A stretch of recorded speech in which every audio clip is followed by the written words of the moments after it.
আপনাদের সবাইকে রিয়েক্ট নেটিভের প্রথম ক্লাসে স্বাগতম জানাচ্ছি। আজকে আমরা শিখব রিয়েক্ট নেটিভ দিয়ে কীভাবে মোবাইল অ্যাপ ডেভেলপ করা যায়। আর মোবাইল অ্যাপ ডেভেলপ করার জন্য আমাদের তিনটে টুলসের প্রয়োজন হবে। আর এই টুলসগুলো হচ্ছে ভিজুয়াল স্টুডিও কোড, যেখানে আমি কোডগুলো লিখব। লাইক আমি হচ্ছে যেই অ্যাপটা তৈরি করছি তার জন্য নেসেসারি যে কোডগুলো আছে সেই কোডগুলো আমি এই কোড এডিটারে লিখব। এটা হচ্ছে মাইক্রোসফটে ডেভেলপ করা একটা এডিটর, যেটা খুবই জনপ্রিয়।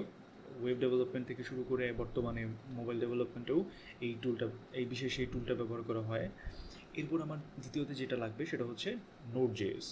নোড.js হচ্ছে একটা জাভাস্ক্রিপ্ট রান টাইম। আমরা সবাই জানি যে জাভাস্ক্রিপ্ট বেসিক্যালি কম্পিউটার ব্রাউজারে রান করে, কিন্তু ব্রাউজারের বাইরেও যদি আমরা জাভাস্ক্রিপ্ট কোডকে রান করতে যাই সেক্ষেত্রে আমাদের নোড.js এই টুলটি দরকার হবে। এই নোড.jsটা মূলত ব্যবহার করা হবে আমার ব্রাউজারের বাইরে, অর্থাৎ আমি এখানে আমার রিয়েক্ট নেটিভ প্রোগ্রামিং ল্যাঙ্গুয়েজ হিসেবে ব্যবহার করে জাভাস্ক্রিপ্টকে।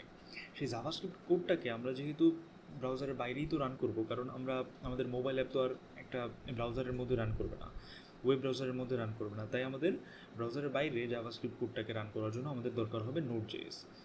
এরপর আমাদের সবার শেষে যে জিনিসটা লাগবে একটা অ্যান্ড্রয়েড অথবা একটা iOS ডিভাইস।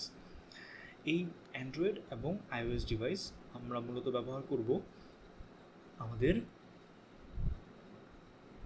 কোডটাকে বা অ্যাপটাকে প্রিভিউ দেখার জন্য। আমরা যেই কোডগুলো লিখছি সেগুলো এন্ড রেজাল্টে কী শো করছে, কী আসছে, সেটা আমরা দেখব একটা ফিজিক্যাল অ্যান্ড্রয়েড অথবা iOS ডিভাইসে।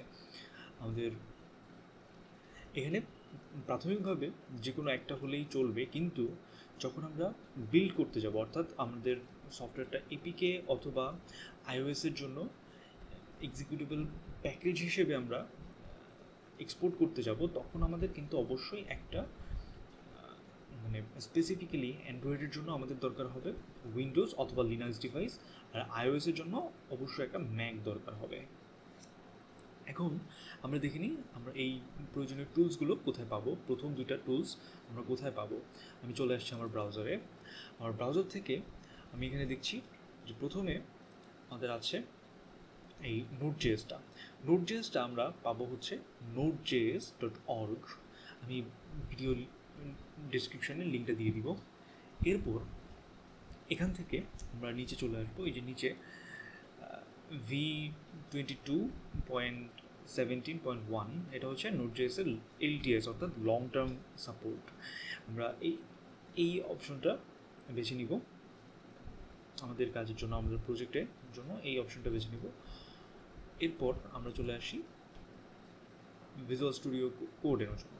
এখন ভিজুয়াল স্টুডিও কোডের এই যে code.visualstudio.com/download এই লিঙ্কটিতে চলে আসবো। এই লিঙ্কটিতে চলে আসলে আমরা দেখব আমাদের দরকারি সব, আমাদের ডিভাইস অনুযায়ী আমরা কোন সিস্টেম ইউজ করছি, আমরা সেই সিস্টেম অনুযায়ী আমরা নিজেদের জন্য একটা বেছে নিব একটা প্যাকেজ। আমি যেহেতু এখানে উইন্ডোজ ব্যবহার করছি, উইন্ডোজ 11 ব্যবহার করছি, এবং উইন্ডোজ 11-এর জন্য আমি এই বাটনটাতে ক্লিক করব এবং পরবর্তীতে সব কিছু ইনস্টলেশন সব কিছু দুইটার জন্যই সেম। আমরা অন্যান্য যেসব গেমস বা অন্যান্য টুলস যেভাবে সফটওয়্যার যেভাবে ইনস্টল করি আমাদের সিস্টেমে, সেভাবেই আমরা ইনস্টল করব।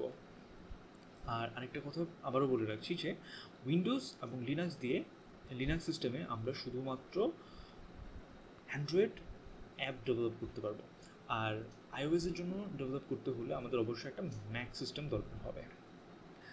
তো এই হচ্ছে আমাদের ইন্ট্রোডাকশন। আমরা এরপর চলে যাব, পরবর্তীতে আমরা কোডিংয়ে চলে যাব, কীভাবে আমরা এই জিনিসগুলোকে ব্যবহার করব।